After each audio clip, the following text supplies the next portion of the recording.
Today's video we're going to be revisiting a video I did much earlier in this channel. We're going to be looking at the Intel 486, the DX50 Speed Demon or Unstable Mess. We got 20-minute videos on old technology, computers, laser discs, and some CDs. We got two little dogs licking their balls on the screen. And now it's time for the show. So in today's video we're going to revisit a video I actually did, well, it had to be over a year ago, and that was when we looked at a 46, and it was the 50 megahertz 46 project, and that was a machine based around running at 50 megahertz front side bus and using this exact guy here. Actually, this is a 46 DX50. So this chip does not clock double. It runs at 50 megahertz times 1 multiplier, running on a 50 megahertz bus. And you know, the word on the internet was these 50 megahertz bus systems were lightning fast when they worked, but they were not very stable. And after I did my build and testing, I kind of came to the conclusion that they're pretty fast, faster than a 50 megahertz DX2, but they weren't as fast as a 66 megahertz DX2. And that's usually what the comparison is. Is a 50 megahertz DX chip faster than a 66 megahertz DX2? Because the DX2 is running on a slower 33 megahertz front side bus. Now, my test concluded that no, the 50 megahertz DX chip was actually slower. It was kind of close, but not really. But it was obviously slower. It was a little faster than the 50 megahertz DX2 running on a 25 megahertz bus, but it was not beating the DX2, the 66 megahertz DX2 in any of my tests. The one surprising thing I did find though is it was really stable for me. It was super stable. I didn't have any crashes. Maybe I just got lucky with the motherboard and components, but I had no issues setting that system up. Super stable for me, as opposed to what most people on the internet were saying, that it was a very unstable setup, because you know, those boards weren't really meant to be running on 50 megahertz front side buses. But it worked out really well for me, but it just wasn't as fast as everyone was saying. So I'm revisiting this concept year plus later because there were some criticisms on that video that I want to address. Now, the first criticism was that I did not use a VLB I/O controller card. So something like this. So I wasn't running the CD or the hard drive over the VLB bus, which would have been running at 50 megahertz.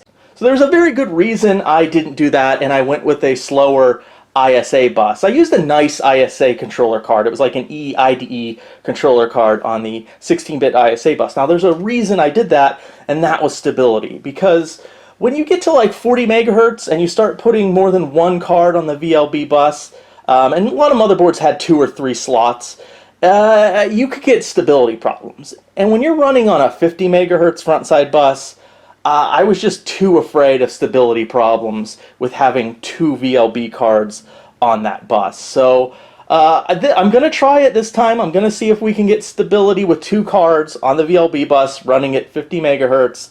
We'll see. But the argument was that it would be a lot quicker, so the hard drive access and the CD drive access, and so I/O intensive games would be a lot quicker if I used a VLB controller card with that setup. I mean, I'm not a technical whiz on this stuff. I've said it before. I'm just here sharing my hobby with you guys, but I'm not sure how that stacks up. Now, I could be wrong here, but that would only speed things up if you're accessing the hard drive or the CD drive. It wouldn't actually speed up gameplay itself. So, yeah, of course, it would load scenes faster, like you beat a level and you go between level, it would speed that up, but like actual gameplay that's maybe loaded into memory, I don't think a VLB I/O controller is going to help that. So I guess if it's a game that's constantly accessing the CD drive or the hard drive, it would help, but gameplay itself, I don't know. So I don't know how big of an impact that's going to make, and I'm especially worried about stability, but we're going to give it a try here. So if I'm wrong on any of that, please let me know. The second criticism I got was the video card. So I had a comment that I was bottlenecking things via the VLB video card, which is a little bit weird to me because I was using actually one of the better VLB video cards. I was actually using a Diamond Speedster Pro GD5428. And the Cirrus Logic cards and chips aren't really known for being the fastest VLB cards in DOS. But that one, the Speedster Pro, the 5428, is actually kind of known as a very speedy VLB card. It was suggested I use an ET4000, which is more or less the de facto fastest video card. I have one of those, but it's off doing something else in my main 46, so I'm not going to take it out for this project. But I don't think, I don't know. I don't know if a faster VLB card is really going to make all that much difference other than maybe a few FPS. But we'll see. I have an S3 Vision card, which are one of the faster VLB cards. I think it's an 805. And I also have the ATA Mach 64 VLB card, which is also one of the faster VLB cards out there. I believe they're both faster than that Diamond Speedster Pro, based on the Cirrus Logic chip that I used in the former video. But I don't know. I honestly don't think it's going to make a huge difference, but I guess we'll see. So this case may look familiar. I think I've used it in previous projects. If this video works out, you're going to see it in another upcoming video too, where I'm going to use this case. Same motherboard too. So I guess it's just, I'll talk about the motherboard, and then we'll get the parts in there, you know, load up DOS on a hard drive, and then we'll see if I can get it stable. I'll try a 66 megahertz DX2 first, and then once I have everything up and running and stable on that CPU, we'll switch over to the 50 megahertz DX, the DX50, and we'll see. We'll see if our results are any different. The motherboard we'll be using for this project, at least initially, is going to be this guy here. You can't really see it well because of all these cords and stuff, but this is a Amptron 6800DX, I believe, revision 7 or 7.5. I plan to use this in another build later when I'm going to take it out and stuff, so when I do that video we'll get a better look at this board.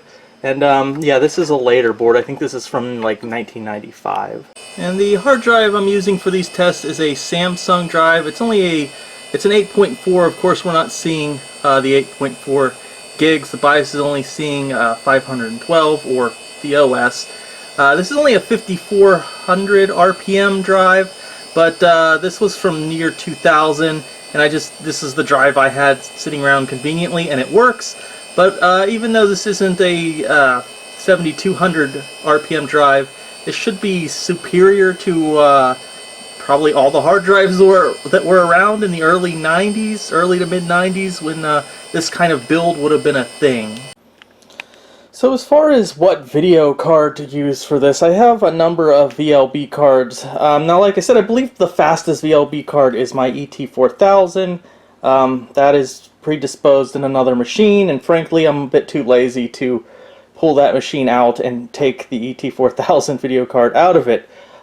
So I have a few other cards that I think are pretty close in speed and are faster than the Cirrus Logic card I used in a previous video. Now the card I really would love to try is this S3 Trio 64 VLB card from number 9. This should be pretty fast and compatible, but unfortunately it doesn't work. Whenever I put this card in a computer, I get a beep error, so something is not right with this card. Well, although that doesn't surprise me because I did just find it in a random box of other cards in a guy's garage, so it doesn't surprise me that that card doesn't work. My other options are the ATI Mach 32 and the S3 Vision 805.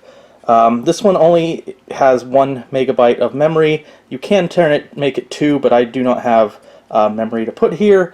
And this guy is 2 megabytes. Yeah, this one's probably more compatible, but we're not really worried about that for these tests. Now, I did some tests, not here, but I did do some tests, and these cards are pretty much even in the tests I did. I did this on 2 different machines, both at 66 megahertz. Some tests I did they were pretty much within 1 FPS of each other. And on one computer, this one was about 1 FPS ahead in a lot of the tests, and then the other one, this one was. So I guess margin of error, they're pretty much equal as far as speed goes. At higher resolutions, this card might be faster, but we're going to run all our benchmarks at kind of like a low resolution.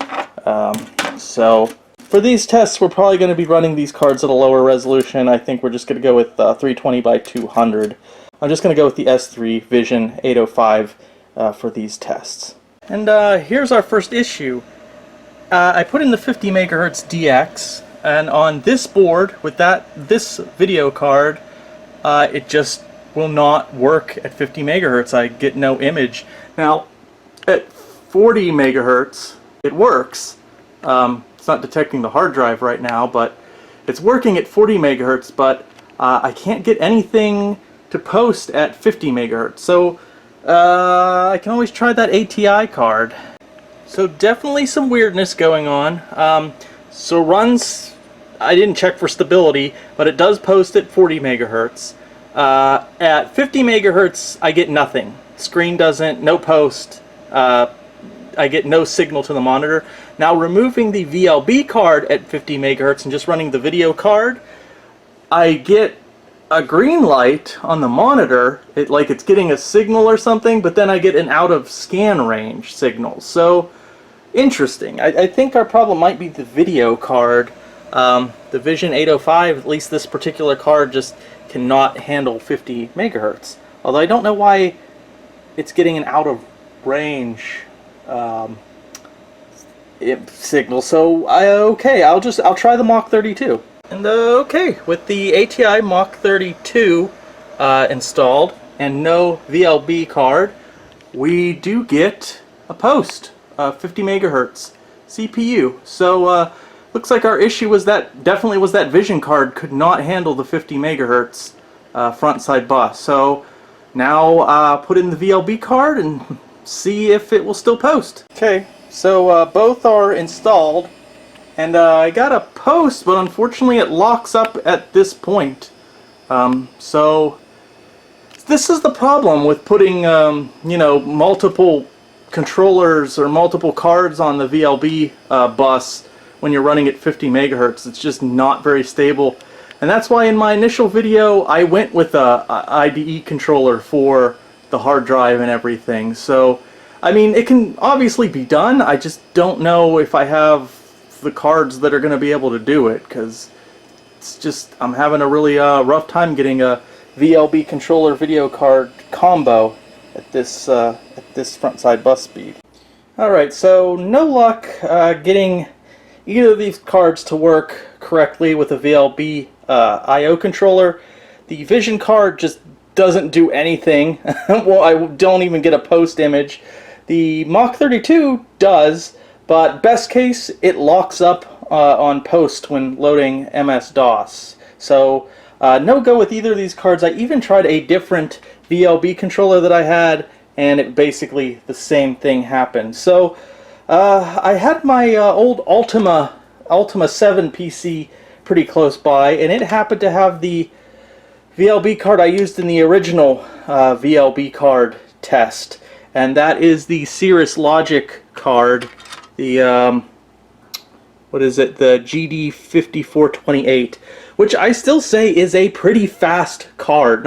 Maybe not as fast as these two, but it's still pretty fast. So we know this works at 50 megahertz front side bus. So we know that for a fact. So I will put this in with the VLB controller, and then if it doesn't work then we know it's our VLB controller or our motherboard. It could be the motherboard. Now, the motherboard I used for the original test, like a year and a half ago, 2 years ago, I actually don't know where that board is. I may not even own it anymore. So just kind of have to use the board that we have. So yeah, we'll try this card and see what happens. And it might not be the fastest card, so we're not going to have that. But at least we will see if there's any difference when using a VLB I/O controller rather than an ISA controller. And unfortunately we have the same effect we get to the same spot we did with the Mach 32. Now, I said earlier for the original test, I don't know what happened to that motherboard, but actually it was the same motherboard that I pulled the Diamond Speedstar out of. Speedster? Yeah, I repurposed it for my Ultima 4 or Ultima 7 machine, which it's still configured for that. Now, I don't think it would be much of a problem just to swap CPUs, set this one to a 50 megahertz bus, and just disconnect this and connect the other hard drive. And I'd probably have to play with the BIOS for a minute, but I guess I could use this machine and see if we can get us running stable on this board, because we know this board can do the 50 megahertz okay, because this is what we used in the first setup. Alright, so I have our original machine with the motherboard running at 50 megahertz. Actually have the ATI Mach 32 in there, and now we're going to see if it will get past post. I mean, it's posting, but let's see if it will actually load and get into DOS. Alright, so success. We're running a 50 megahertz front side bus.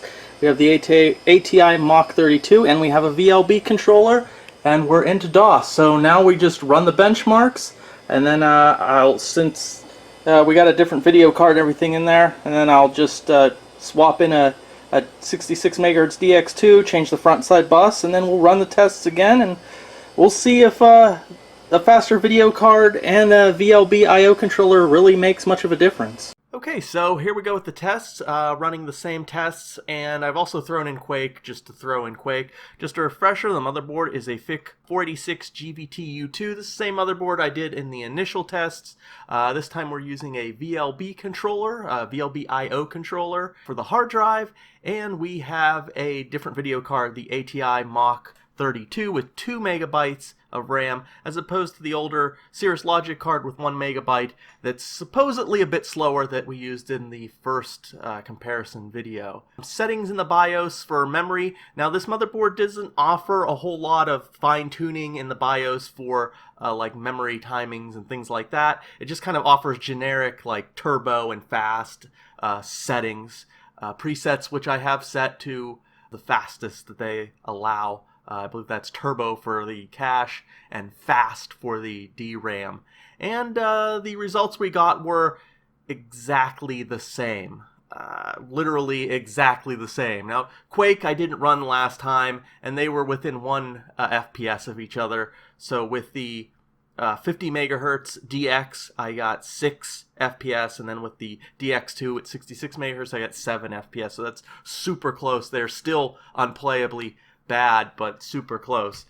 I don't know what to say. It's either the I/O, adding the VLB I/O controller did basically nothing. Also, I mean, I would expect it a little bit. I still expected the DX2 to win, but I thought we'd get higher numbers. I don't exactly know why they're exactly the same, unless it's just a bottleneck.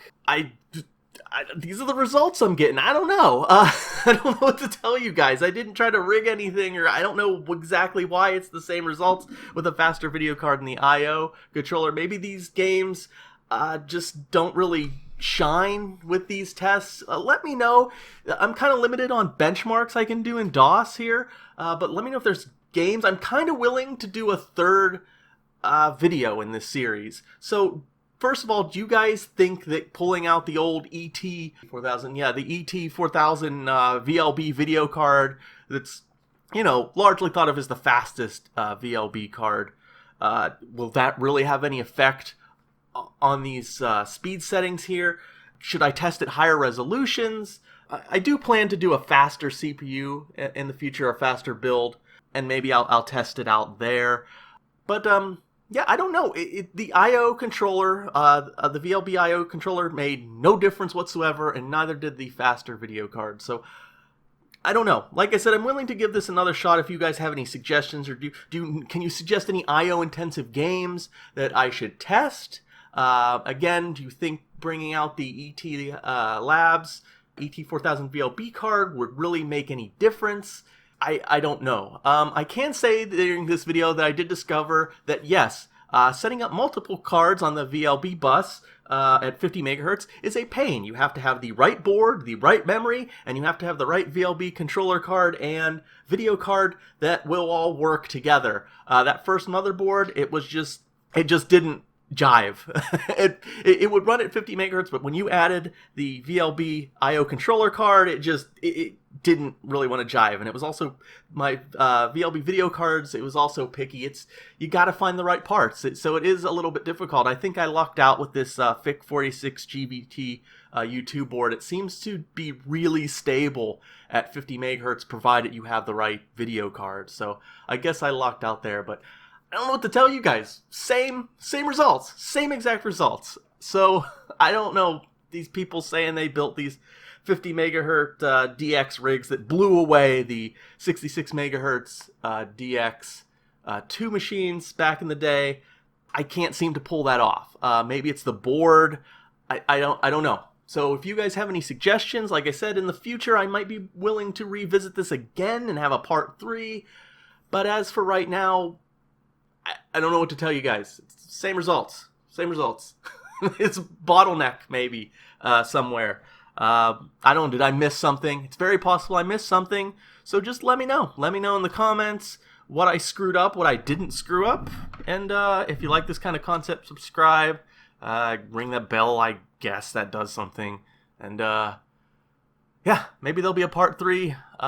Maybe not. So see you in the next video. And thanks again for watching.